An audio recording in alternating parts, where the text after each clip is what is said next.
This is a HausHill original podcast. Yeah, this album is dedicated to all the teachers that told me I never amount to nothing.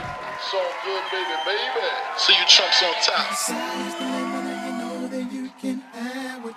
Thou shalt not hate. It was all a dream. I can't give you guys my secrets, so it'd be like a chef giving you the secrets, you know.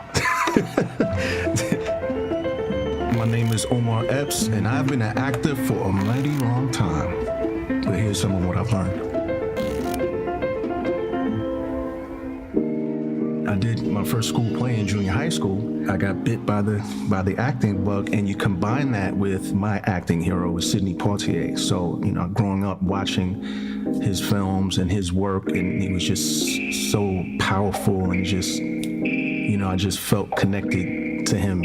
I aspired to sort of follow in his footsteps and become an actor. I went to performing arts high school, and they sort of, you know, they're training you to be an artist, and you know, whether you're going to go to Broadway, they kind of give you a crash course. I kind of didn't know what I was going to do, so the New York actor thing is, hey, I'll audition and we'll see what happens. And lo and behold, this audition came up, and I, you know, made it through a couple of levels and kept going, kept getting callbacks. And, you know, I'm just riding the wave, not knowing what's going to happen, and then I ended up landing that role.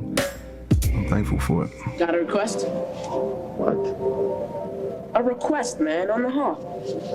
What do you want to hear? Go away. I don't know that one.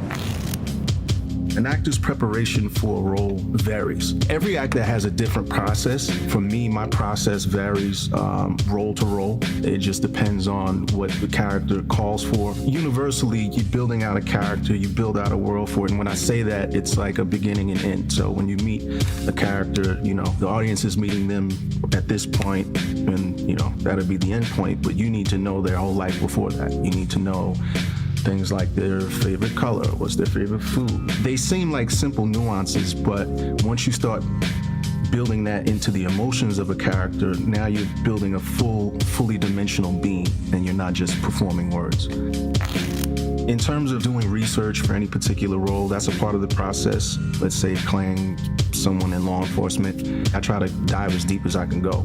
You want to maybe talk to someone who's in the law enforcement world. You might want to do a ride along to see how it actually feels. I don't know, if the character is a social worker, there's so many things social workers deal with that the average person is not even thinking about, that you'd be able to have that blend back into your performance. So studying is key. Well, she seems so down these days, you know. That's too bad, because it's so much to be up about. You know, things are really starting to come together. She's fine. She's perfectly happy. The 90s was a magical time, I think, for cinema in general, but especially for black cinema. Got the opportunity to be in a HBO film called Daybreak. That was pretty intense. I mean, you look back on it now, some of the issues and stories that they were talking about, it was intense, and I was young, so I was just sort of trying to figure my way through that as a young artist. And then you had a film like The Program. Growing up, I used to play football, Pop Warner football for the Brooklyn Skyhawks. And originally, I thought I was going to be in the NFL. So the opportunity to play in a film like The Program was like, man, I was living the dream. It was like I got to sort of live my football dream vicariously through Darnell, the character. And then you have a film like High Learning, which was, for me, a game changer. John Singleton is an icon. The opportunity to work with him was amazing. I mean, I just learned so much about art and filmmaking. I'm really thankful to have had that experience. At that time, I can't say that I was looking for anything particular in any one role. I think, you know, every young actor, you're just trying to build out a career, and you have to take the opportunities that come at times. But for me, I never wanted to be boxed in. I wanted to be unpredictable with my character choices. You know, working on Scream 2, obviously Wes Craven, and I mean, I was only in it for a blip, literally. It was still an honor, and it was such a massive franchise. And then with the Mod Squad, it was a little different now. Man, you got Claire Danes, Giovanni Ribisi. I didn't get the magnitude of what, you know, that franchise was really when I was doing it. But we had fun nonetheless. The way you approach a character like Mike, or the way that I approached the character like Mike in the Wood was, for me, I didn't watch what the young actors did purposely, because I wanted that evolution to sort of be true, unless there are some really big story beats that happen. You know, I didn't want to really take on the mannerisms or things of that nature.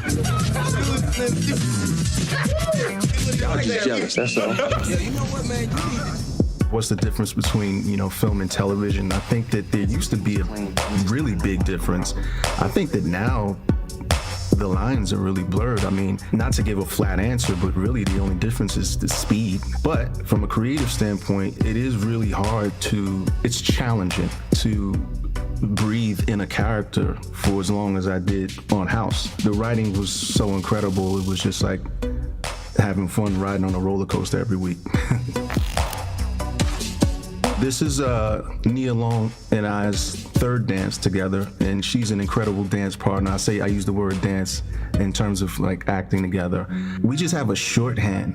She's like a creative kindred, and we know how to get things out of each other. It's great, you know, to have had the opportunity for us to work together again now as grown folk and still having fun doing it.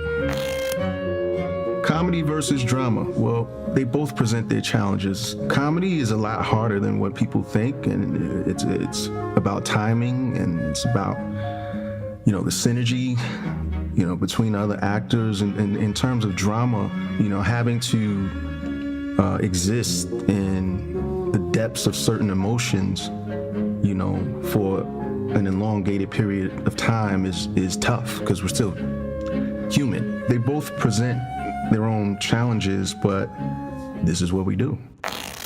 Top tips I would give a young actor is to trust yourself. Preparation, and keep your mind open to the process. Be sure to check out Fatal Affair, only on Netflix.